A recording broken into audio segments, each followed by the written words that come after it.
TGIF! It's time for a midday fix of facts and spicy side. From breaking headlines to backroom whispers, all served hot and fresh. I'm Ferdi Salvador, and I'm so glad to have you with us. I'm Mai Rodriguez. This is the Daily Dish. And I'm Chal Lontoc. Join us for the next hour and a half where the news meets the stories that matter to all of us. Friday is here. Friday and there is here. are a lot of stories. Oh, definitely. Super. Well, let me start with something that shocked a lot of people in the, not just in the travel world, but even with people who are just into sites. Yes, the environmentalists as well. So as we all know, Iceland is moving, an alive country.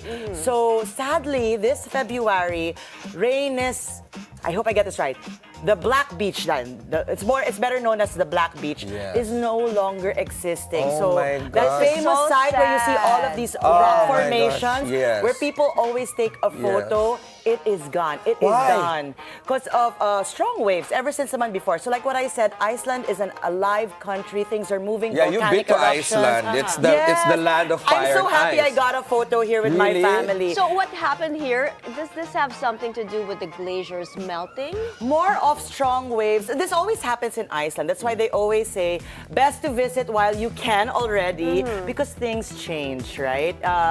Rock formations disappear and new ones are formed because also of the volcanic activities that you have there. So guys, this is our reminder that nothing is forever. So if you guys have it on your bucket list, do visit places that you already love. That's true. The Good only reminder. thing constant is change. Yes, but you know what? I got a funny story about Iceland, and I told you about this way before. I said I want to go to a country wherein perhaps there's no Filipino, right? Which is virtually impossible. So I went to Reykjavik, right? So the moment I landed in Reykjavik, the person that opened the aircraft door was a Pinoy. Pinoy. All right.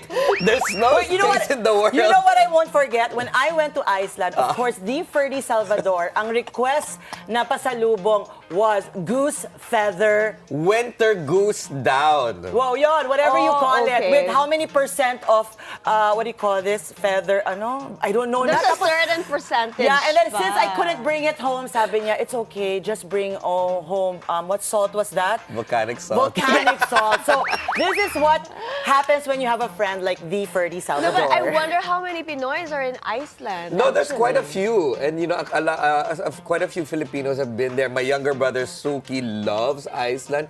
He did a shoot there. And you know, as what Chal said, if you're gonna visit a place, visit Iceland, especially during the summer. It's a must.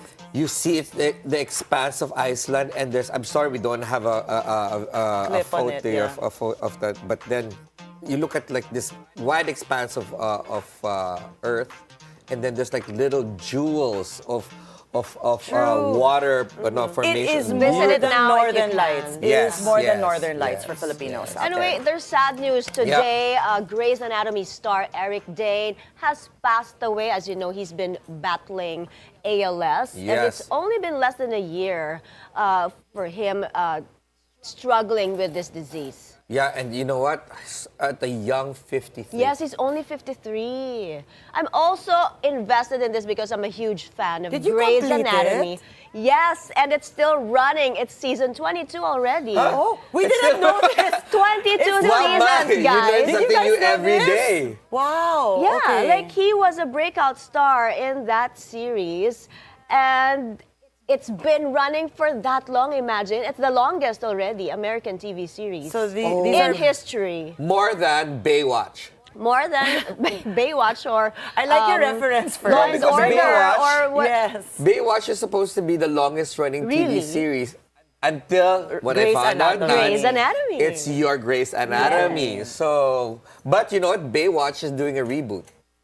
I did not know Yeah, we this. reported about this in Agenda the other night, and there are a few thousand people that showed up for the open cast call. Oh, so it's wow. opening to a lot of people. Yes. So more involved. So they're More gonna involved. discover a new David Hasselhoff. Or Yes. a new Pamela Anderson. And I know what yeah. to wear for Halloween. Watch out for I'll be that. your waves. I'll be Okay. your waves, Ferdi. I'm gonna be wearing orange with the thingy. With the trunks. Yeah, but there's a lot of things going Iconic. on today. Yes, let's talk about our especially- guests for today. Yes. A lot of you are watching. So for today, we will have sleep and burnout. I need this. Sleep and burnout specialist, no other than Miss Dinah Salonga. And of course, today we also have Una Ricci founder, CEO, and designer Nina Ricci Eleazar. Yes, yes. So how lots of exciting. things to talk about. I had a small conversation with Dina and her beautiful sister in the green room, and it's going to be very interesting, folks. Stay tuned for those conversations, but first, let's have the headlines.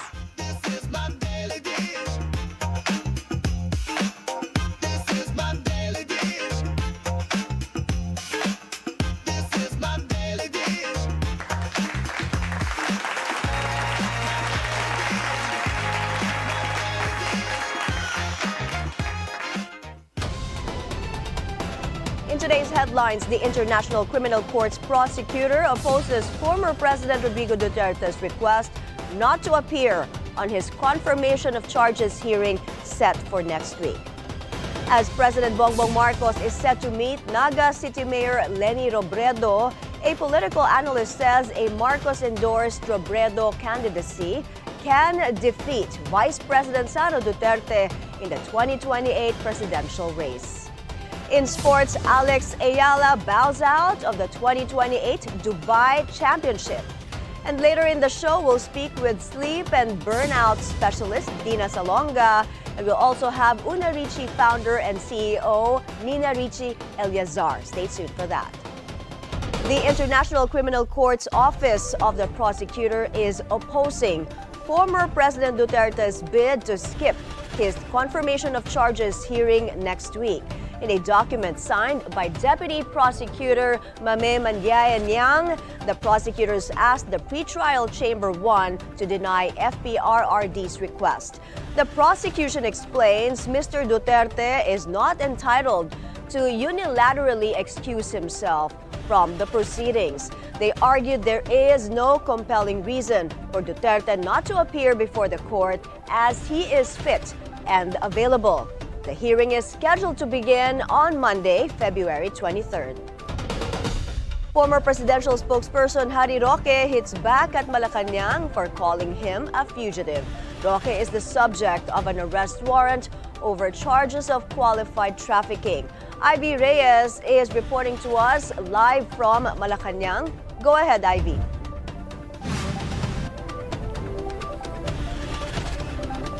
My former presidential spokesperson Harry Roque fires back at Undersecretary Claire Castro for referring to him as a fugitive. In a social media post, Roque is seen holding the Philippine flag and asked Castro in his caption that if he were really a fugitive, how would he get inside the premises of the United Nations? Last month, a photo of Roque and Philippine ambassador to Austria and Slovakia, Luli Arroyo Bernas, made rounds online, especially since the former spokes is applying for asylum in the said country. Castro made a pronouncement in January saying that the photo seemed to have been politicized because Arroyo Bernas is the daughter of Pampanga 2nd District Representative Gloria Macapagal Arroyo, whom she said is allied with Vice President Sara Duterte. According to Castro, should Ambassador Arroyo Bernas shelter or keep a fugitive like Roque, it would look bad for the Arroyo daughter. She adds that Roque could get help to return to the Philippines and face his charges, but shouldn't be receiving aid to continuously defy the law and evade accountability. Castro then clarified that the photo in question dates back to 2023 and is not a recent one, as per the confirmation of the Foreign Affairs Department. Roque, who is facing charges of alleged human trafficking, posted another photo of President Bongbong Marcos and presidential cousin and later 1st District Representative Martin Romualdez and asked the two about their weight loss secrets. PBBM lost some weight after being diagnosed with diverticulitis and admitted that this may have been due to his diet. My Undersecretary Claire Castro just briefed the Malacanang Press Corps with the latest updates on the fate of the Independent Commission for Infrastructure and the brewing race to the 2028 elections. And up to now, there remains no meeting between the ICI and President Marcos. Meanwhile, the palace responded to political scientist Antonio Contreras' interview on At the Forefront of BNC this morning, where he said that if the 2028 elections were held today, a Leni Robredo presidency endorsed by PBBM could possibly defeat VP Sara Duterte. And to this, Malacanang said there's still nothing on the table yet because the 2028 elections are not a priority of the administration, but also adds that public opinion such as that of Antonio Contreras signals a preference for leaders working in action, not going on vacation. Mai. Thank you, Ivy Reyes, reporting live from Malacanang. Naga City Mayor Leni Robredo, endorsed by President Ferdinand Marcos Jr., may defeat Vice President Sara Duterte if the 2028 polls were held today. That's according to political scientist Professor Antonio Contreras. On Bilyonaryo news channels at the forefront, Contreras says VP Sara still lacks the majority vote, with only 30% of her base showing high plurality based on public opinion surveys. Contreras notes Robredo, who ran for the presidency in 2022, would need a strong and popular running mate with a solid political base in the Visayas and Mindanao to expand her national appeal. If elections were held today, who can defeat Sara Duterte? I'm going to be in trouble when I say that it should be Leni endorsed by BBM. It should be a Leni Duterte candidacy with endorsed by Bongbong Marcos. In Philippine politics, nothing is impossible. All right. Well, you're talking about ideals here. It may not happen, but you ask me about an ideal scenario. PBBM is expected to meet Robredo on Saturday while conducting an inspection of a flood control program in Naga City. Meanwhile, Contreras points out that Senator Bongo is an unlikely running mate for VP Sara's presidential bid. Despite Go's close ties with former President Rodrigo Duterte, Contreras notes there may be political friction between the senator and VP Sara. We know the fact that they don't see eye to eye. Sara and Mongo. So that would be that possibility if they can unite just for the sake of the father. Manila 6th District Representative Bienvenido Benny Abante urges the opposition to form an alliance to present a stronger alternative in the 2028 presidential race. Abante says that Vice President Sara Duterte, who earlier announced her bid for the presidency, would likely win if elections were held today. Asked who would likely challenge VP Sara, Abante mentioned some names being floated, such as former Vice President Leni Robredo, Senator Bam Aquino, and Senator Risa Ontiveros. Although meron akong mga ilan na naiisip sa isip ko, pero still, kung ngayon ang eleksyon, palagay ko mananalo si Sara. Sino-sino ho yung mga naisip nyo kong Benny na pwedeng itapat? Well, meron dyan mga lumalabas tulad ni Leni, tulad ni Bam Aquino, alright, tulad ni Risa Ontiveros, things like this, and others, no? Hopefully, na sa akin lang sana magkaroon na talaga ng mga alliance sa mga yan para makakasiguro tayo mayroong pagbabago sa ating bayan. But the thing is this, no, Willard, gusto ko lang sabihin, no, pinag-uusapan ng anti-dynasty. Alright? At malapit na maging batas yan. Ako, I filed a bill also on anti-dynasty. At doon, napakalinaw doon na talagang ayaw ko ng political dynasty. The thing is this, no, are the Filipino people still willing to elect a president that came from a political family? Oo. Or they are willing to elect a president that do not belong to any political family, but she or he can stand alone and face the Filipino people. It is difficult to predict whether Vice President Sara Duterte's presidential bid will gain support from major business leaders or business groups. That's according to Chris Nelson, Executive Vice Chairman of the British Chamber of Commerce of the Philippines, who spoke to BNC's Business Brief. Now, Chris, with that announcement, do you think a Duterte candidacy will be backed by major business leaders or business groups? I think it's hard to say at the moment. I think the business groups will be looking to see, because there's another 2 years to go, what are the opportunities? Where does the economy go? I mean, let's not forget the Philippine economy is not operating in isolation. It's affected, of course. I mean, the US and its tariff policies. Where does it go in terms of other countries? In that context, I think the UK is actually strengthening its relationship. We now have a joint economic committee. So I think the business groups will be looking more about what's happening now and worrying or looking more concerned. What's going to happen in the next in the next 2 years? We also hear from journalist Earl Pareño on VP Sara's declaration that she's gunning for the presidency. Pareño, who's also the author of former President Duterte's biography Beyond Will and Power, told BNC's The Spokes the VP's early announcement is meant to solidify her supporters. Dalawa kasi yung nasisilip ko, bakit this early nag-announce siya. Ang una niyan ay kailangan niya i-solidify ang Duterte base. May cracks ang Duterte base eh. Hindi ang matatandang supporters ni Digong nagsabi, paulit-ulit na sinasabi na hanggang sa matanda lang yung suporta natin. Okay. Hindi magta-transcend sa mga bata. Hindi nila respected actually.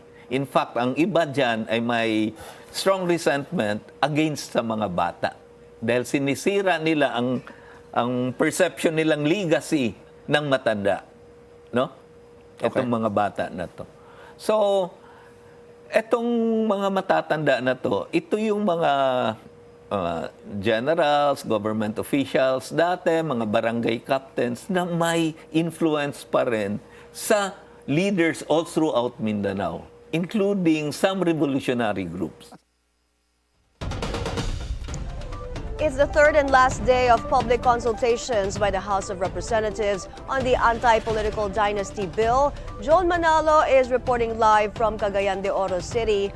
Hi, Joan. What can you tell us?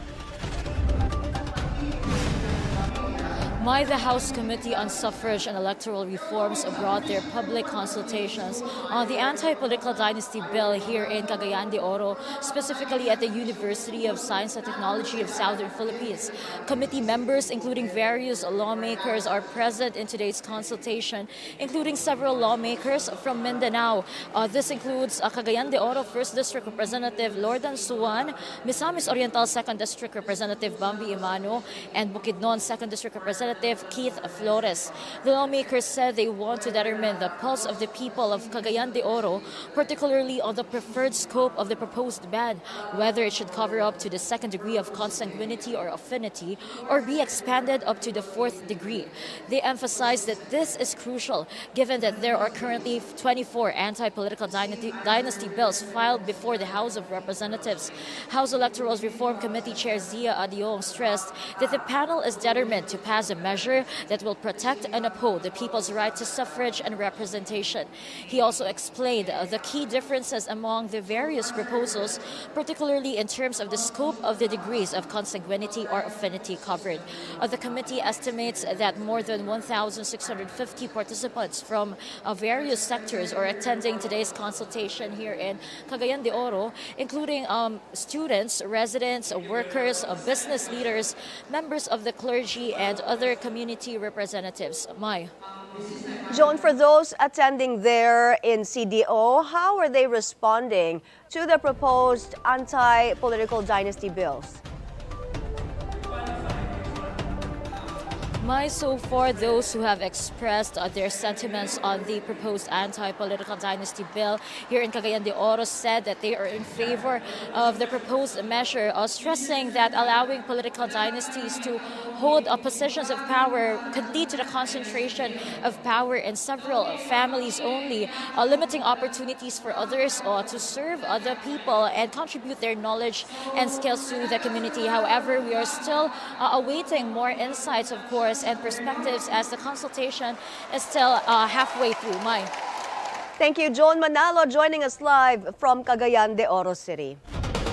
In other news, 7 people have died after heavy rains triggered landslides across the Davao region. of the number, 3 died in Davao de Oro, while 4 were killed in Mati. In Davao de Oro, landslides and flooding have damaged roads. Rivers also overflowed and forced residents in Moncayo and Nabunturan to evacuate. 3 children, meanwhile, have been rescued from the Manat River.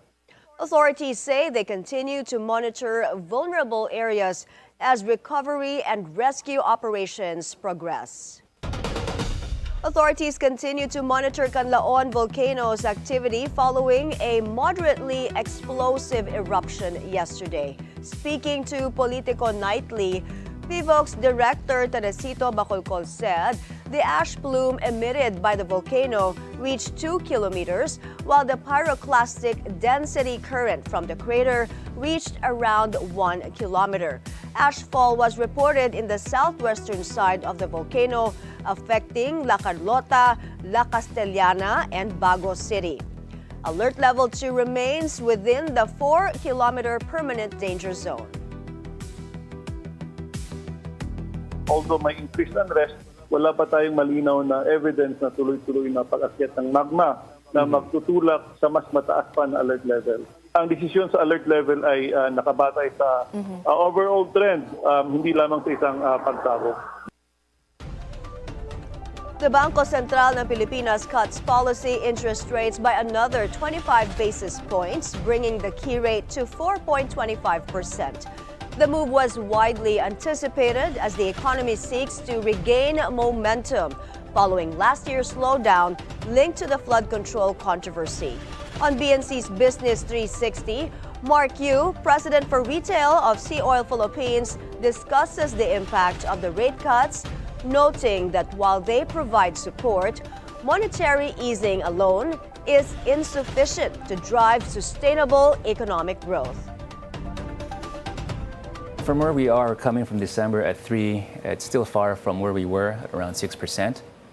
25 BIP rate cut will translate to about 0.25% growth in GDP. So there's still a significant gap that we need to recover. But there are spillover effects. It's about momentum, and what you're really hoping is that you stimulate and that you regain confidence for more spending. Yeah, well, rate cuts alone won't bring us to the 6% plus growth that we want to see. What do we need to see to get us to those levels? We need to address corruption. We need to pour more into infrastructure. These types of spending have multiplier effects. Promotes trade, which then helps bring more consumers around the country, more confidence in investing in real estate. So it really starts with improving our governance. Coming up next, we're joined by sleep and burnout specialist Dinah Salonga as she shares simple strategies to help leaders recharge and revitalize. Don't go away. The Daily Dish. We'll be right back.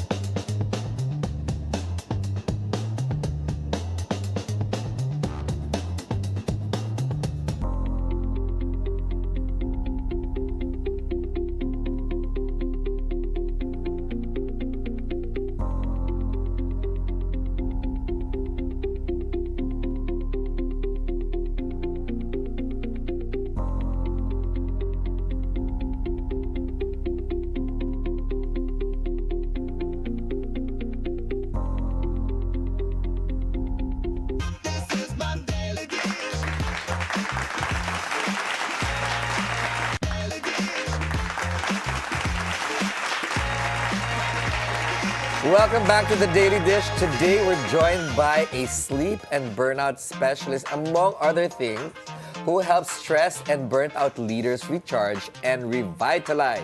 She's here to share practical tips and strategies for better sleep and work-life balance. What is that? Yeah. Please welcome to the show no other than Dinah Salonga. Woo! So happy to be here. We're happy that you're here because this topic is super important, especially for our viewers, because sometimes, Dina, they don't realize that the lack of sleep turns into stress, stress turns into life concerns turns into bad decisions turns into an unhappy life. Wow! You galing just ni spelled Ferdi. out a lot of people's progression right there. In one sentence. In one Yeah, sentence. because no, I'm inspired by Dina because I had a conversation with her in the green room, and her mere presence already calmed me down. Oh, so this is for us, Ferdi. This is for us as the viewers. And you mentioned also that Yes. that you are Sleep you've got deprived. Yes, you've got a deficit in the sleep department. There we go. And I think a lot of people share this without knowing, right? Because they say 7 to 8 hours when you're an adult, but what is it really? Or is it the quality of sleep? Okay lang ang 6 hours, but then deep But sleep. before she asked that question, Dina, perhaps you can tell her how many hours you sleep a day Oh, and how you sleep, so that because you know Para what, may Cha, basis. you're not alone in this world with regard to that. So that our This is my audience, therapy session, yeah, so guys. our audience can find out based on Yes, what Your own okay. experience. So I'm sure a lot of people watching out there live multiple lives, right? Usong-uso na yun ngayon mga slash. Different slash. roles, hyphenated Yes, people. Yeah. like Ferdi, like me. So I do have also other businesses that I am entangled with. And when you get home at night, it seems to be the time for yourself. So I will be honest, I will confess, that's my time to doom scroll. Okay. Ayan na. At least I'm honest, diba? Yeah. And so that becomes my little guilty pleasure. What's a of doom scroll? Doom scroll, ganun lang. Mindless scrolling. Yes, mindless scrolling. Because you feel like I've given my time to everyone throughout the day, and this is my time. That's my morning. That's your morning ba? That's why marami ka pinapadala pag morning. Madami tayong topic in a day. That's So why- sleep for me is 7 hours is great. Is amazing already. But I'd want to go back to 8. Okay. So the question is, do you really need 7 to 8 hours of Yes. sleep? Correct. Oo. Okay. More than the duration of sleep, what's more important is, as you mentioned earlier, quality. Because you could be in bed for 10 hours, but the quality of the sleep is not good. You wake up feeling even more tired and lethargic. Yes. That's So, true. but sometimes you can have like a 4-hour, 5-hour sleep, but very Oh. deep and uninterrupted. Then you wake up feeling like you're an Energizer Refreshed. bunny. Yes, Yeah. I do that in the afternoon sometimes. Your nap is 4 hours. No naman. Like, my nap can be 30 to 45 minutes, but I'm like, Yeah. What is quality sleep? When we say quality, what does it really Is that you mean? get to the point where you are in deep sleep. And deep Okay. sleep meaning when somebody tries to wake you up, you can't wake up. You've experienced that kind of time na usually it happens, personally, my experience, if I have an early morning flight and I have to wake up like 1 a.m., 2 a.m. to get to the airport, it's like it's so hard to open your eyes. Because at that point, you're probably already in your deep sleep, the deepest part of your sleep, which is when the body starts to do all it needs to do while you're asleep. The Yung may repair, the REM. recharging, yeah. Okay. Yeah. So if you don't get to that point, then you don't really experience this kind of recharging quality that sleep gives you. right. What qualities are those? Why do we need to recharge? Oh, because throughout the day, you're doing a lot of things in your body, right? All the different processes that happen, your digestion, your metabolism, your nervous system is always on fire because you have to respond to all sorts of things, which sometimes your brain perceives as life-threatening, even though they're not. Correct. You know, I also adding to what Chal said, I have sleep negotiations. What is that? You learn something new every day. My sleep negotiation would be, you took a nap for an hour, so in the evening, you minus that now with your total sleep time. There's the Kinukwenta concept mo. of biphasal sleep, parang Correct. 2 phases. So you sleep in the afternoon and then you sleep more in the evening. Right. For some people it works, for some people it interrupts the night's sleep. So it depende. If it works for you, then you go ahead and do that. So in your case, you say that if I wake up from a nap, I'm like the Energizer Yes. bunny. But my guilty pleasure is actually having the telly on while I sleep. I need white noise, or so I think. Okay, yes, maybe so you think. Because that kind of light from the TV is actually perceived by your eyes, even if your eyes are closed. So do you wear a mask? No. Okay. So my suggestion is to wear an eye mask.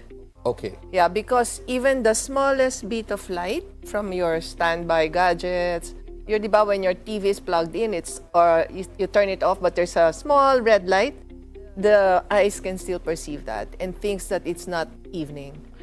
Okay. Really? Yeah, so you have to wear a mask and like total black. Blackout. Okay. Let's pick up on that, Dina. Kasi look at Ferdi with his eyes opening, thinking, "Oh, I have to turn off the TV." But what are the other things that we can actually do to get better quality sleep? So one is to wear an eye mask. Yeah, make sure that your room is dark. So it's like the curtains room closed, should like shut be like a down. cave. Really? Okay, Because yeah. I have a different way of Sleeping. of dealing with that. I prefer all my curtains open. Para in the morning, sun Because gets in. I want the sun, because the first thing I do when I wake up is I smile. Oh. And then I pray, but I like the sunlight in my face because it tells me that, it's going to It's be a daylight. great Wake day. up. Yeah. It's actually good, no? But the thing is, in our modern life, our curse is with electricity is that it's never nighttime. So if you're in the province and it gets naturally dark, there are no lights outside your room, That's no electric true. posts, no big billboards with lights, and it's totally dark, like where we live, then it's good because you wake up naturally and sleep naturally. Especially where you are in Cervantes Correct. and Ilocos. That's the Correct. best. But in Manila, you can hardly get darkness. In fact, always Dina, sometimes when I want to sleep, I have music on, but sometimes I also, because I'm used to living in different cities, and bigger cities rather, and I need to hear like, ambulance, traffic. A little bit of It sound. puts you to sleep. Yeah. Okay, you might be the exception to the rule. I'll stay beside you and give you white noise, Ferdi. But what are the effects of having sleep deprivation? It can range anywhere from lack of focus, poor decision making, and it can lead to more serious conditions like anxiety, depression, and sometimes death. Depends on how long that's been. Yeah. It's Because true. unfortunately, some people going through depression don't sleep. It's That's- either they sleep all throughout or they don't sleep. That's why one of the best advice I've gotten, when you feel really so stressed and you have a problem, it sounds funny, but it's true. Itulog mo na yan. Itulog mo But na it's lang hard yan. when you're stressed, because when you're stressed, the cortisol level is very high. And cortisol needs to lower down for you to get good quality sleep. That's why stressed people find it so hard to hard, yeah. sleep. And how do you coach people to sleep? You can do some breathing techniques to slow down your, or rather to go into a more relaxed mode, because the nervous system has two sides. No? You have the sympathetic, which is your fight or flight. I'm sure you've heard of fight or flight, right? But the parasympathetic, which is your rest and digest mode. So throughout the day, especially for you guys, you're always in a fight or flight response because, demands of work, etc.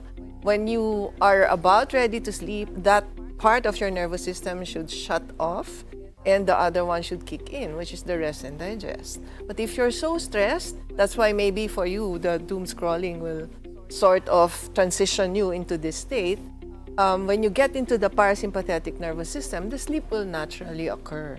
I like that. Sorry, I can't talk to you. I'm in my parasympathetic state. What about time of sleep? Because there's a lot of talk about this, that you have to always be asleep now at a certain time. But reality also is that people tend to make bawi during the weekend. Like, I've been I waking can up sleep the early. whole day. Exactly. I'll sleep late this weekend Okay. because I can wake up later tomorrow. Yeah. So, I'm like a child, di ba? Yeah, I'm gonna sleep till that's 2. me. I'm gonna be awake till 2 a.m. because I can. That's me. Yeah. So, what is it really when it comes to time of of sleep? sleep. Is it supposed to be a fixed time? Not really fixed, but there's a certain time during the night when it's best that you are asleep, which is around 1 a.m. to 3. That's the best time to sleep. You should be asleep during that time, Oh, I'm more about or to sleep less. pa lang. 1 a.m. to Why? 3 a.m. Why Because that time? that's the time when your organs are recharging, revitalizing, being cleaned. Diba? Kasi when you're awake, the body cannot do its repair work. Oh no, I feel so walang sad. custodian during the day. 1 Sa to gabi lang 3. custodian. What time do you sleep? It depends. Okay, so It depends. Like sometimes if I don't answer your text, I can sleep at 8. oh wow. Yeah, I can sleep at 3 o'clock in the afternoon. It really depends. Kasi me, that's my Swerte. sleeping time, the 2 a.m. mark. And that's what my body needs and organ needs pala. Yeah. Oh my gosh, So learning you so need much. repair and recharge is what happens when you sleep. Even Repair jet and lag, recharge. Dina, you know what? I rarely get jet lag because I tell my body. That's a good one. Yeah, yes. because I tell my body, I adjust to where I'm flying to. Good. And I adjust going back. That's why I subscribe to the circadian rhythm Very of good. light.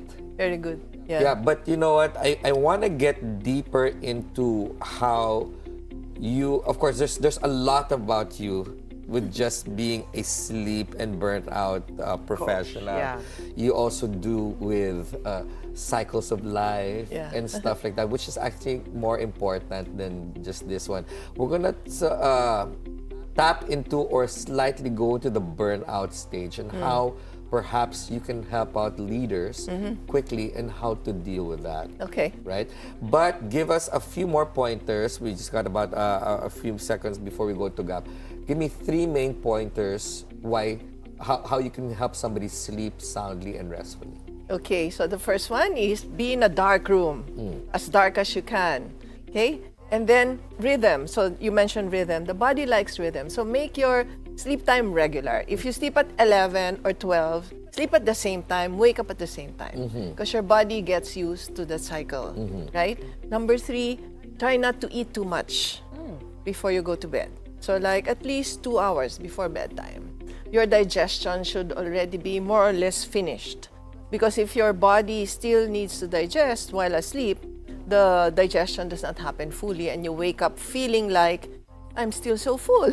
Like my dinner is still there. And your sleep is also not so deep because digestion should not happen when you're asleep. Yes, it's uncomfortable actually. Correct. I've got a good friend, Frank Briones, who told me, babes, do not eat noodles before you go to bed because you're gonna get nightmares. So I never do Wait, it. there's truth to that for men, right? Yung Yeah, bangungot na bangungot, tinatawag. That's If why you you eat don't noodles? eat. Well, not specifically just necessarily noodles. Pero carbs yun. So yes, tama si Frank.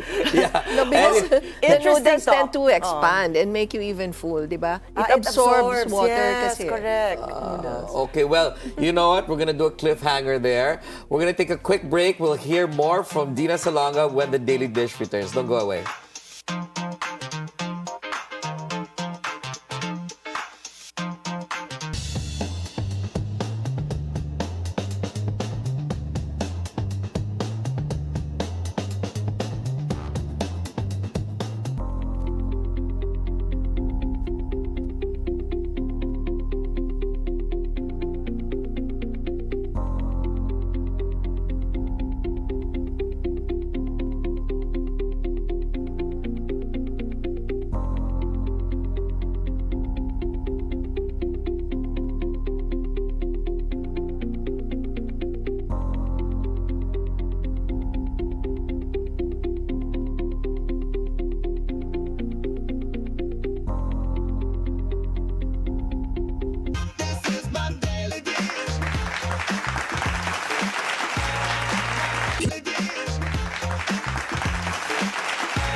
Welcome back to the Daily Dish. Still with us, sleep and burnout specialist Dinah Salonga, and we will take it to the next level. Earlier on, we were talking about sleep. Quickly, about burnout. What is your tips, or what are your tips rather, for all our viewers Or out signs. there? Yeah, I think we should inform our viewers that as much as possible, they should not get to the point of burnout. Kasi, Don't reach there na. yeah, I've had so that. the early signs of stress, you should already address your issues before you get burned out. Because burnout is like, it could be fatal. So what are at the some signs, point. like what Ferdi said? Yeah, well, burnout, a lot of people throw that word around, like, I'm burned out, yeah? But when you're burned, maybe most of them are just really stressed.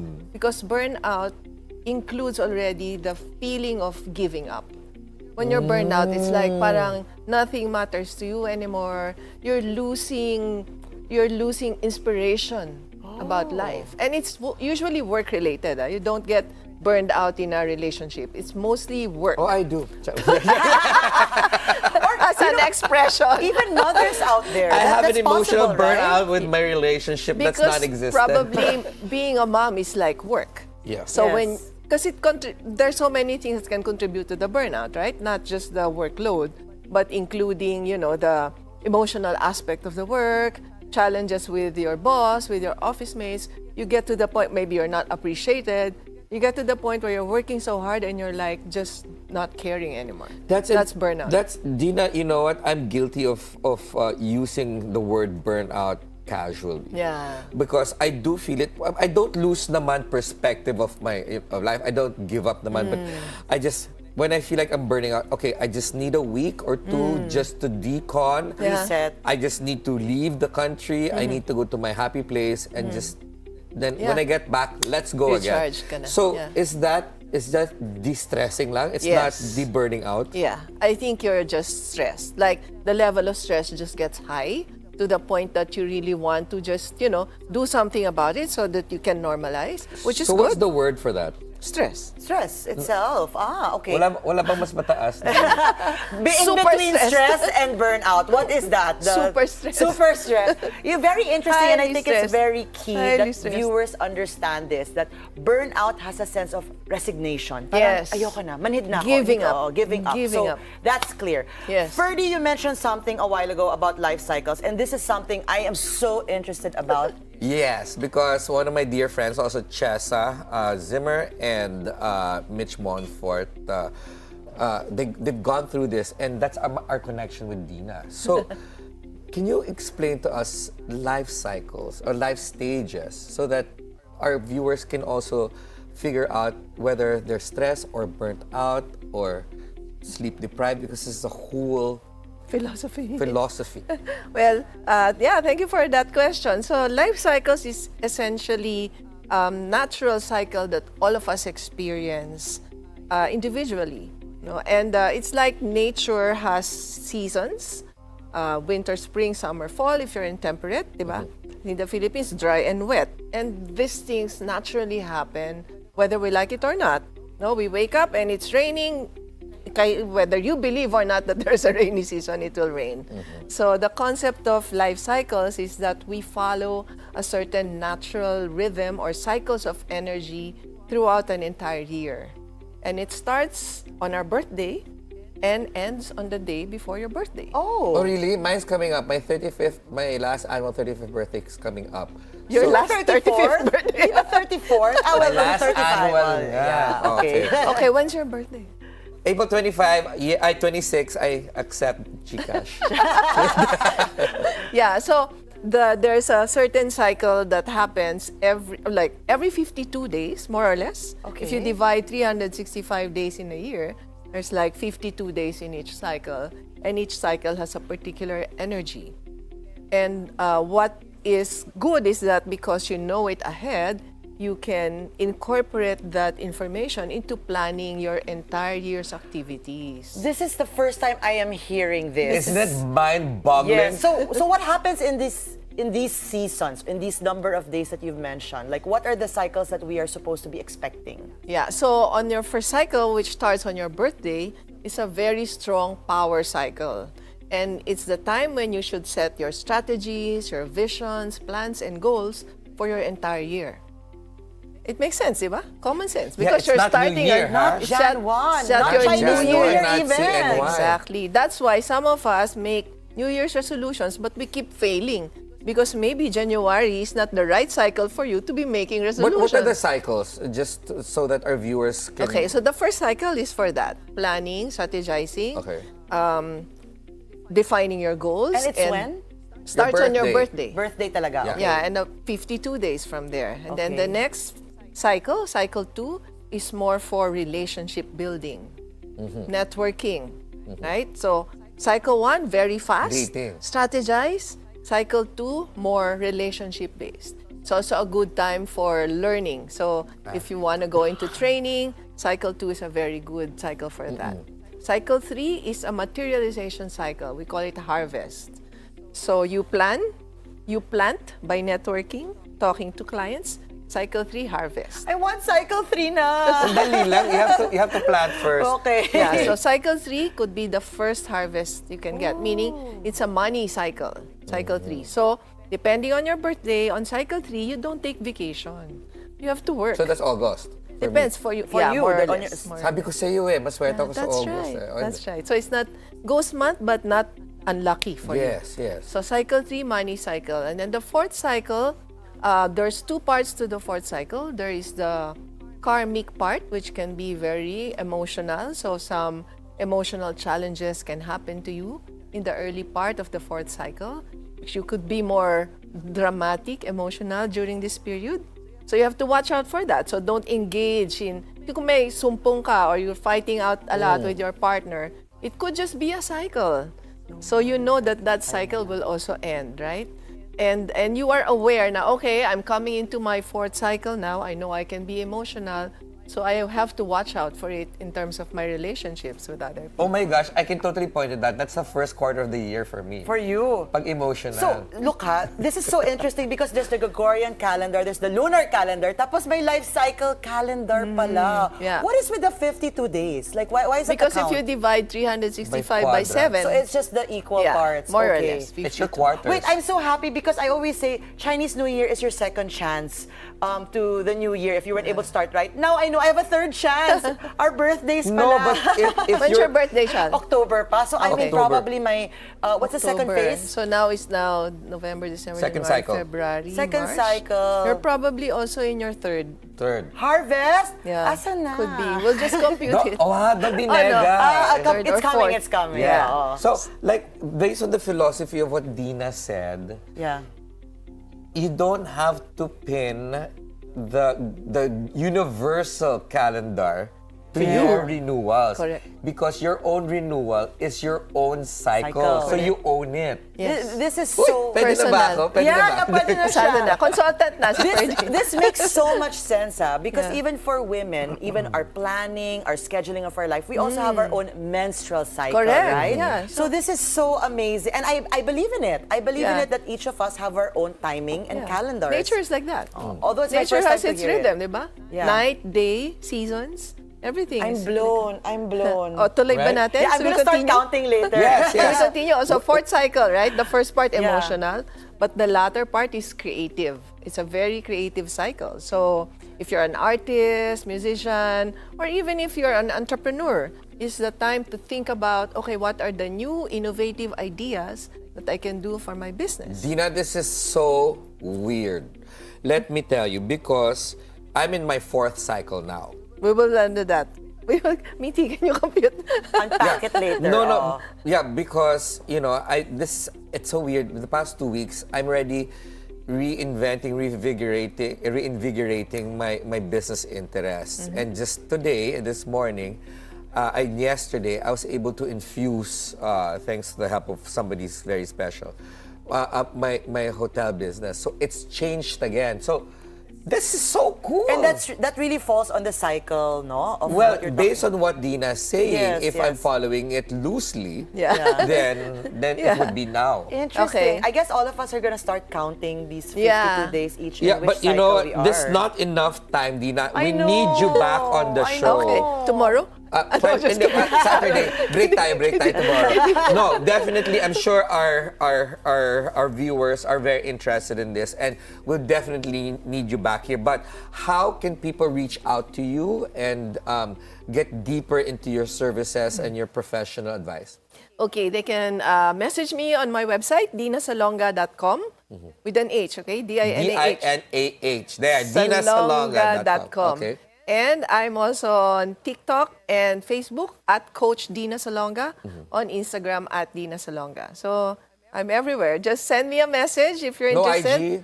IG, okay. at Dina Salonga. At Dina Salonga. All right. Perfect. Thank you so much, Dina, for being here and opening our eyes, our minds, our hearts, our soul. I'm sure a lot of our viewers also heard that for the first time, so it's been very helpful. Now, Super. Up next, we will go on to the next cycle of the Daily Dish for today.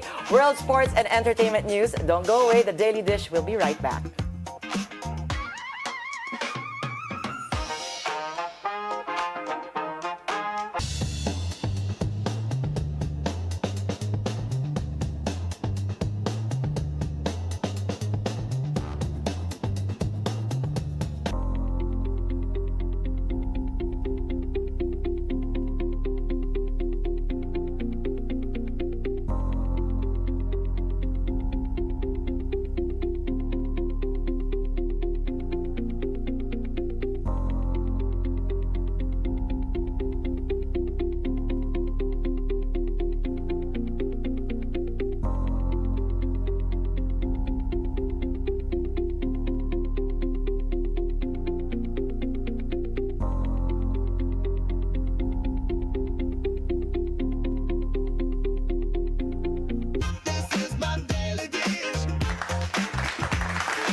Welcome back to the Daily Dish. We begin world news in the U.S. as President Donald Trump orders the release of government files on aliens and UFOs. Trump says he directed Defense Secretary Pete Hegseth and other agencies to identify and release files on extraterrestrial life, unidentified aerial phenomena, and related matters. Trump's announcement follows comments by former President Barack Obama, who said in a podcast interview that, quote, aliens are real, but he hasn't seen them.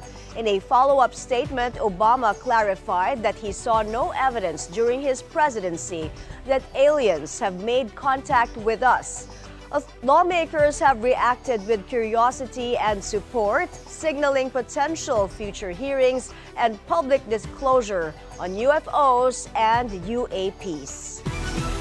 In the UK, the younger brother of King Charles, the former Prince Andrew, has been released after a full day of police questioning related to the Epstein files. The former prince remains under investigation for alleged sexual abuse linked to the late convicted sex offender Jeffrey Epstein. He's also being investigated for sharing confidential government documents, which he denies.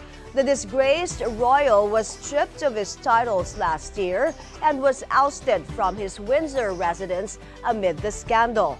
King Charles, who has promised police the full support of Buckingham Palace, swiftly issued a rare, personally signed statement insisting the law must take its course.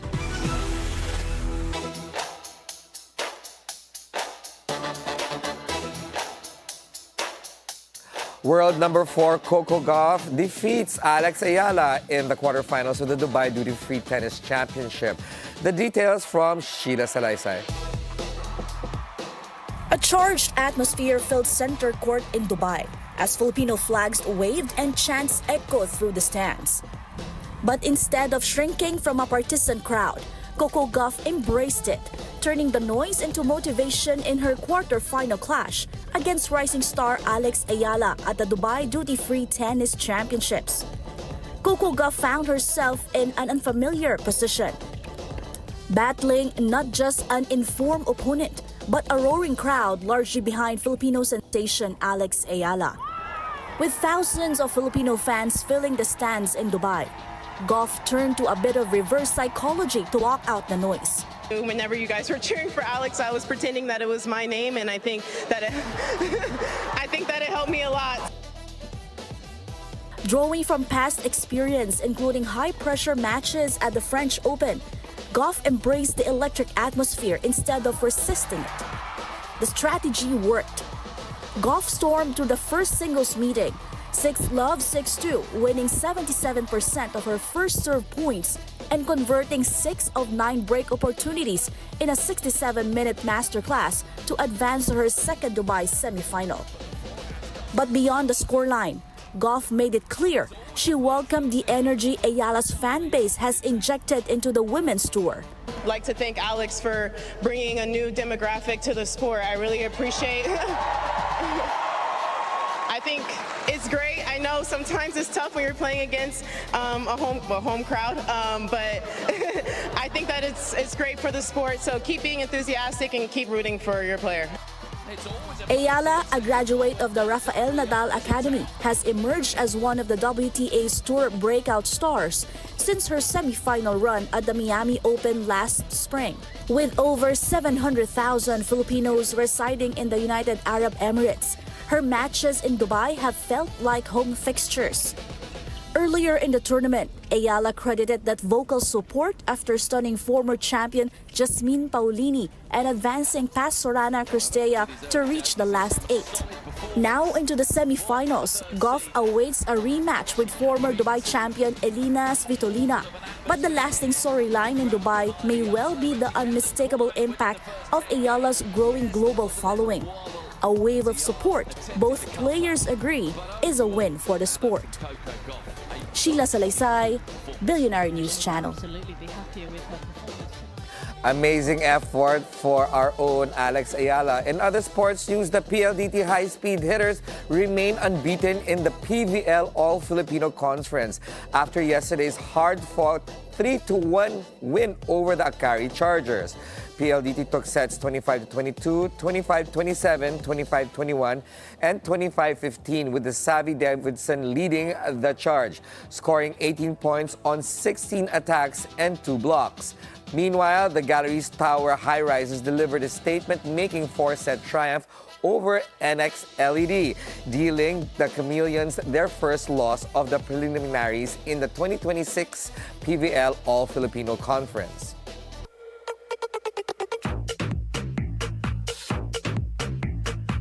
Grey's Anatomy star Eric Dane dies at 53 after battling ALS. The actor passed away Thursday, 10 months after revealing his diagnosis. He was surrounded by family and close friends, his wife and 2 daughters by his side. Dane had spoken openly about his struggles with ALS, becoming an advocate for awareness and research while sharing his first symptoms of hand weakness earlier last year. His family says he will be deeply missed, and fans remain grateful for his legacy and advocacy. Blackpink's poster for their much-anticipated comeback is out. The South Korean girl group is set to release its 3rd mini-album, Deadline, on February 27, 12 noon Philippine time. This marks their first full-length project in more than 3 years. Up next, we will be speaking with Una Ricci founder, CEO, and designer Nina Ricci Eleazar, who's in the house. Don't go away, the Daily Dish will be right back.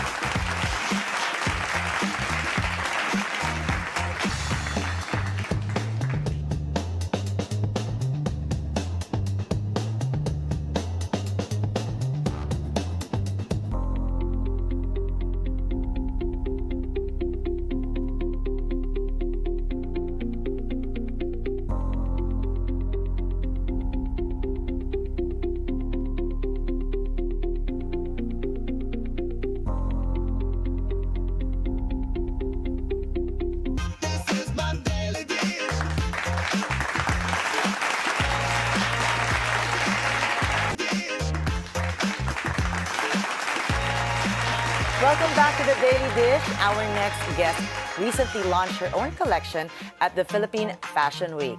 To get to know more about the founder, CEO, and designer of Una Ricci, please welcome Nina Ricci Eleazar. Hi, good afternoon, Nina. Thank you for making time. I know you went out last night also, so you made it here today. Yes. You were out last night. I wonder with whom. Nako, sino kaya? Could it be someone We're reporting? looking at the right because Mai Rodriguez is there. Mai was out last night networking as she should. I love it. Yeah. Okay, well, welcome to the show, and we're happy to have you here. The brand that you carry is something that came in retail way back before. So you're one of the pioneers, but really you are a designer, right? Not really a designer. Okay. Just recently embraced it. Okay. It was let's talk Philippine about that. Fashion Week who has said, nominated, that I'm a fashion designer. At first, I thought it was for my brand, Una Ricci, as a clothing label brand. But then I got surprised when the meeting went on. They said, no, we're launching you as a fashion designer. I said, no, I'm not a fashion designer. And the Espino brothers... So what would you call yourself? Just a businesswoman, I guess. businesswoman. An entrepreneur. An entrepreneur. And then the Espino brothers said, Loca, you're a fashion designer. Who designs for your brand? Me. Oh, Okay. so you do design the clothes? Yes. Okay. Yes. So you None are a other bona fide than- designer. But Lina, let's talk about how you started. Women's the- Month is upon us, and we want to know about empowered women such as yourself. When did you? I know you and I worked together for a while. Yes. But 30 years back. Yeah. When did you decide to jump the cliff, so to speak, and become an entrepreneur? Well, I've always been working for and under my mom for many years, and I started questioning myself. Hello, I'm already old. I said, and I'm with my firstborn. I was already pregnant with my first, and I said, I need to do something for myself. Mm-hmm. So then I grab hold of it, the idea. I dreamt of many things. kalat pa ako noon. It was a messy startup for me. So I wanted to do events, I wanted to put up many things. And then my mom said, okay, first, you go do the first thing. What is the name? So she was the one who said, okay, make use of maybe a second name and my daughter's second name. Una is my firstborn's second name, and Ricci is my second name. So there, after that, I did events first. Because before that, I used to work for companies as an events manager, marketing manager. So I did events first. And then after a while, I said, there's something that's missing in the fashion industry. You know, because I became a mother, so my weight gain, weight loss, weight gain, weight loss, all in a year. All in a year's time. So, diba, if I check my closet, oh my gosh, I don't have anything to wear now. But last week, I was okay. But this week, parang I don't have something to wear na. That's where it all started. That's my daily I struggle. feel, yes, I feel this. Like 2 hours ago, nagkasya ako. Depends what you eat and what you did for I know, the that's day. why we don't eat before we go on the show, because hindi magkakasya an outfit.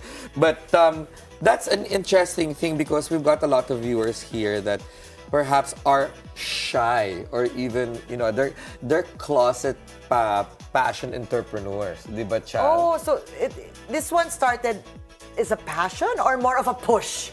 More of a push because there's a gap wherein I couldn't find anything to wear because I was struggling. At that time, I was struggling with my weight gain, weight loss. I because have a word became, for this. I had postpartum. Okay, okay.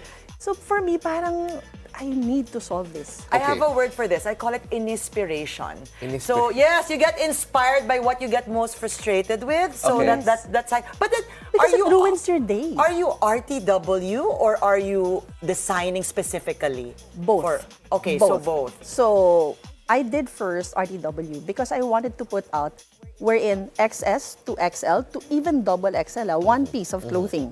They use it. Because that's what I want. I wanted when I'm slimmer, I use belt. I cinch it on the waist. When I gain weight because I ate a lot of pork and, you know, bagoong. Oh my gosh, you can't have that without rice. See? Tons of it. Mangoes. Tons of it. So this was your inspiration for that. Inspiration for that. And then, you know, dig deeper. It's more of what to do when you're suffering from postpartum. Wow. We had a guest yesterday, Mika Lagdamayan. She started her business also during a very difficult part of her time in her life. Is this the same for you? Same here, very much so. Okay, so the postpartum really affected you, and this is your outlet. Yes. But it became more of a passion, a very passion-driven venture for me. Because I wanted to know who I was, who I've become after being a mother. So a lot of things change eh. When you become a mother, parang, you know, when I first got pregnant, my gosh, Ines Bato, maitim. Maitim. Everything is maitim. Diba? So, yung self-consciousness being, oh my gosh, not ugly. You term yourself as an ugly duckling. Parang it's so brutal for you. And having to deal with it on a daily basis and getting, you know, spoken about it face to face, like someone would say, "Oh, you gained weight, ah." Parang how long ago were you road. But this is how we don't you say actually. rude. This we say road. Would you say that this is how you actually found yourself? Because a lot of women there could also relate to it. When you said that when you became a mom, medyo nawala ka. Who am I? Diba? Yes. Take out that label. Sino ba ako? Sino ba si Nina Ricci? Yes. Would you say that this is what led you to finding yourself? Yes, I'm almost 50. So finally, thank God, I'm really so grateful that, you know, before reaching that age, 50, I came to know myself. And this is about the reconnection, the event that happened last January 24. I found my true self from the past and merged it with my present. And coming from that honesty of that I'm not the woman I used to think I am. Because, you know, you become someone that everybody thinks you are. So this is your creative cycle. Yes. Oh, napasok mo yan! We just learned about it. I don't know about that. lifestyle. I don't know that. No, What our is that? previous guest, Yes, Dinah yeah. Salonga, talk about cycles. So perhaps you are in this You're in this entering a- discovery yeah. cycle. I don't know what it's called, but it's Basically, super we have our exciting. different seasons and life cycle. Yes. Yeah. This is super exciting for you because there's a lot of women out there at the same age wherein... Questioning yourself. Yes. And I your think, self-worth. I think that's unfair for yourself because, you know, you guys are you guys are so valuable. Thank you. And, Thank you. Kasama rin ako, thank you. Yes, because, you know, being a mother or being just present in somebody else's life, that's already value in itself. So please, never think that, who am I? You are somebody's king. Okay? But, you know, I just want to add there, the brand that you've created is very into the commercial world, but the one that you're talking about that reinvented you is that you're merging it with high fashion. Okay, Yes. to be honest, I don't know much about high fashion. That is in the league of the Ferdi Salvador. Ferdi, of course. Of course. So Yes. how do you merge those two, right? Okay, first and foremost, I don't want to let go of linen because linen has always been our core fabric. I love linen. Core material. So for me to be able to go into high fashion using linen, we had to do manual labor for it. We had Of to, course. It's a hard material. Yeah. And we have to make our own design. So it's not just straight linen. It's not good. It's not nice. Kasi parang linen, it's still the same. Why are you calling it as high fashion when it's just linen? No, sorry. I gotta correct people there. I'm sorry, my bespoke suits, some of them are linen, and let me tell you, that's, I think, high fashion. Yes. But for isn't me. it difficult? Kasi linen is, from what I feel, no, kailangan ng plansya. True. It True. depends. True. Yes. And it depends on Okay, what kind of educate linen. us. I'm sorry, Yes, you're the yes. designer, but Yes. my humble knowledge of linen is actually made from grass. Yes. Beautiful. Yes. Yeah, Okay. it's processed that way. That's and true. there's different types of linen. There's Irish linen, there's Italian linen, there's Yes. linen viscose, there's linen cotton or So cotton is it linen. normal Grabe to siya just have talaga. it? Yeah. He knows. So is it normal to have linen, like, just go with it with ease? Like, okay lang magusot? It depends on the gauge. Gauge. Okay, Now, like for example, Okay. this is a higher Linen. gauge linen. Ah, So pag yes, nagusot yes. siya, it The looks material, good. okay. Sorry, Okay. Yes. this is your word. I'm No, gonna it's shut up. good to know. No, it's okay. It's Thank good. you. It's good to know. It's good to know. So going back to So we have this, incorporating the it, yeah. straight one, and then there's something that we just recently launched, which is we distressed it. Okay, There's cool. a distressed So look. there's fraying. Yes, there's free. Okay. Ang galing talaga niya, I swear. What's your Ferdi line? ko The talaga. Ferdi Salvador line? Hindi wala ko rin. We are rallying Yun for na lang a ang Ferdi kulang Sal- sa kanya. Well, No, just no. so you know, just so everyone knows, every time that we're in the green room and we have problems, you know, with what we're wearing, it's always Ferdi that comes into the rescue with the I'm perfect sure. ribbons, with the perfect tying up, knows how to fold the sleeves and everything, and we're grateful. It's we're okay, grateful. Chal, mahal kita. But of course, he does it with love, and so do you. The things that you have been doing recently, Thank you. had your event, you put in a lot of love to it, I'm sure. And which one of Yes. those are you most proud about? Well, staying in the game is one. Because How many there years were, na? The Una Ricci has been registered na ano na ako, no? Kasi si Mai umalis kami kagabi. But since 2011. But, you know, there were so many times, several times that I wanted to quit. Because it's so hard to stay in the fashion industry, stay in the game. Yes. It's really hard.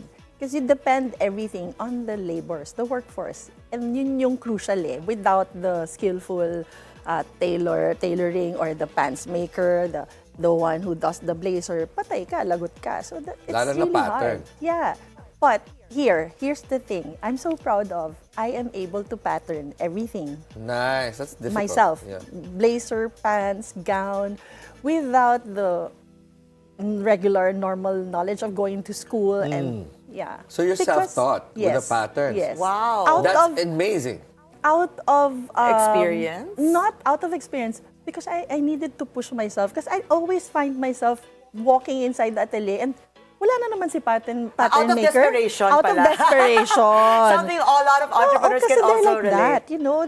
I mean, I'm so sorry, but most of the pattern makers I've worked with, medyo ano talaga, kasi you really need them. So and she had they an know that. inspiration moment. Inspiration Okay. again. Yun. Okay. So tough, very I like tough that yun. you're mentioning this because a lot of people at their young age, fashion is the dream. They say, I Yes. want to put out my own clothing line. I want to get out my own brand out Yes. there. And you having done it yourself, what would you be advising them? Okay. Well, to answer that question might take a while, but okay, try to shortcut. Okay, one of my friends had asked me that, introduces me to her son. And I found myself saying it, parang nega ko. Parang it's not, it's difficult. It takes a lot. You need to push yourself. You know, if you think like you just design and put it out, that's it. No, you need to be able to sell it. You need to be able, before you sell it, you need to be able to market it. The way that you would envision it to be, that it will last for not just now, not just for this season, but a year, 2 years, 3 years from now. Negative, nega. Parang I was looked at, what are you trying to say? Di ba dapat positive all the time? Me, when I'm being asked something, I want to say what it is truly. It's the reality of it. No, but really... to me, Nina, I acknowledge the question and your answer. But to me, looking at it, I think what's amazing is that you did this at your age. That's inspiration altogether, because a lot of people, they are afraid. Yes. As I mentioned a while ago, they're afraid to venture into something. Yes. To find themselves. And you've done it. Thank you. With Thank you amazing so much. linen. Thank you so much, which you know very well of.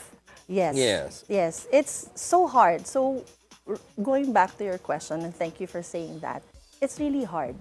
It's not going to be easy. And there's only one person who can push it for you. It's yourself. Mm-hmm. Yourself within you. Mm-hmm. No one else. You cannot say, I'm not happy because you didn't do this for me, from a partner.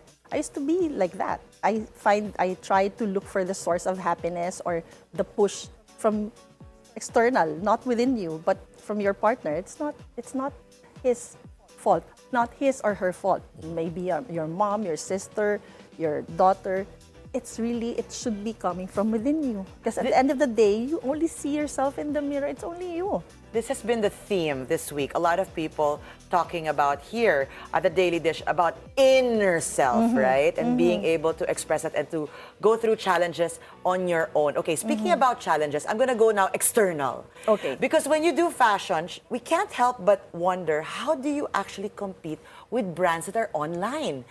Remember, these are stores that are online. Yes. No physical stores, no need to pay rent, Yes. and they produce fast fashion heavily. And here Yes. you are entering high fashion, Yes. which is quite the opposite of what people are getting fed to or with today.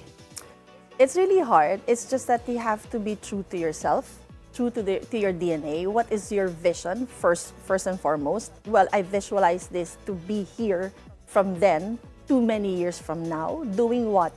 Doing oversized pieces, structured clean line pieces, silhouettes, resort wear pieces, linen, using linen for high fashion. Everything, it has to be still according to who you truly were during the very beginning. You don't lose sight of who you were when you were having the toughest time.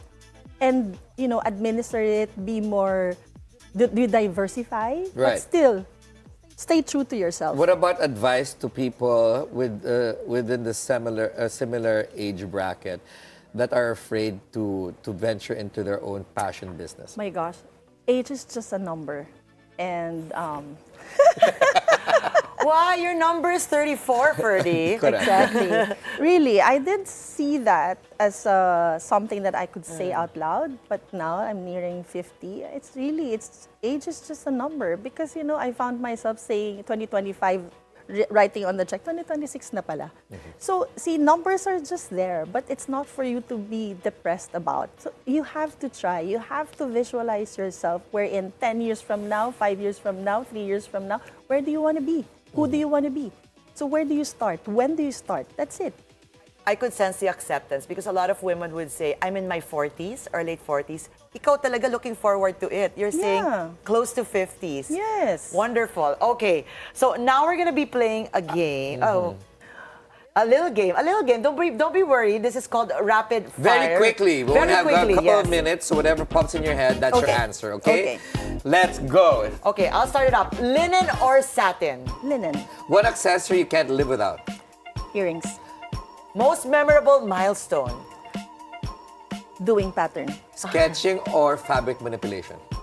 Sketching. Your No, fabric manipulation. Okay. Sorry. Okay. You're allowed to change your answer. Okay, Okay, thank your you. favorite color to work with? Black now. Okay. Still becoming in one word. Me. Nice. First thing you do in the morning? Clean my tongue. Interesting. Interesting. Correct. I never thought that we Tongue would- cleaning. We felt silent. Yeah. Biggest fashion icon. Locally? Anywhere. I have to say Avel Bacudio. Avel. local, Avel yeah. does my Good suits. Yeah. How do you want to be known as a designer and entrepreneur? That I'm still becoming one, so that is a hard question. I have not gotten around to asking myself that, but basically what I can give out and what I have been giving from within me to the world, whatever that might be, I don't know. I don't Still know yet. growing. Sure, Still don't worry. growing. You're I don't still know gonna yet. Heels or sneakers? Heels. Okay. Your favorite piece in your new collection? Blazer. The most rewarding part of being a CEO. I have my own time. Nice. Okay, Nina, as an entrepreneur, we will give you a blessing of imagination. What will you do with 1 billion pesos? If you were given 1 billion pesos today, how would you spend it in your particular business? Okay, I would want to create a foundation, Una Ricci Foundation, and teach people to do pattern, sew, and produce clothes. Beautiful. Wonderful. Children too. Still sharing it. Beautiful. Well, thank you so much, Thank you. Nina Ricci. She is the founder and CEO of Una Ricci, and And let's more claim power it. Designer to you. talaga. Yeah. Designer. Nina Ricci so much. Eleazar. Yeah. Thank you so much for Thank you being so here much. today. Stay with us. We'll be right back. Oh my God. Do you still have your...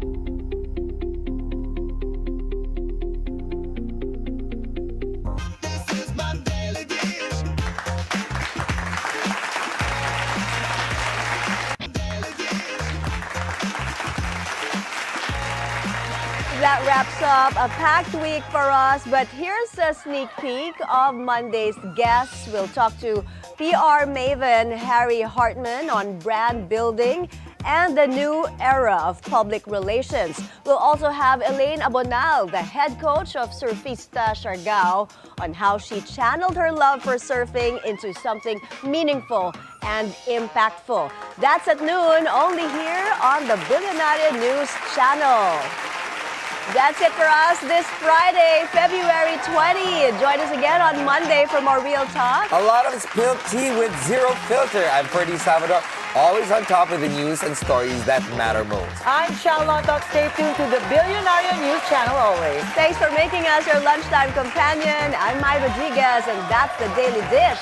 Serve! Happy weekend, everyone!